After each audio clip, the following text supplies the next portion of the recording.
Mig langar til þess að útbúa færanlega kjötvinnslu til þess að þjónusta bændur og þeirra kúnna svo að bóndi fái gott verð fyrir sína afurð og viðskiptavinurinn viti alveg nákvæmlega hvaðan hann fær sitt kjöt.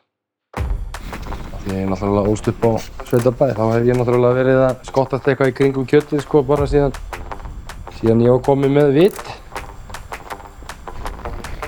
Það var svona hjálpa til við að setja í hakkavélina til þess að byrja með og svona og svo var manni treyst fyrir því að hreinsa slög og eitthvað svona þægilegt svona einfalt.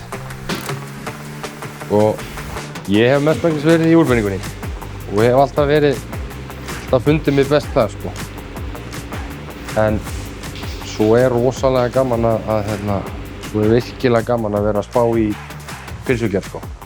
Það mjög gaman að hræra pylsur en það ekkert síður skemmtilegra sko að vera að spá í nýjum uppskriftum og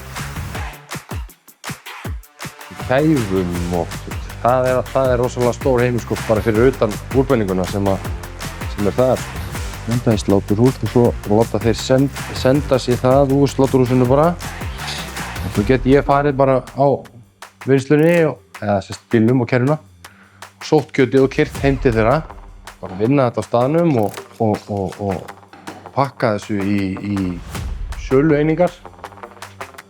Get ég bara pakkað þessu fyrir þá og merkt þetta og þá get ég kúninn bara komið og sótt þetta til þeirra bara samdægurs eða daginn eftir. Því ég fór að hugsa þessa hugmynd bara því ég alveg upp á sveitabæ sjálfur og hefur oft verið svona talað yfir kaffisopanum hvað bændur fá lítið fyrir sitt sko. Þannig að ég held að þetta gæti kannski orðið til þess að þeir myndu fá meira í sinn hlut og kúnninn myndi fá uppruna vottaða vöru. Þannig að þetta er svona draumurinn.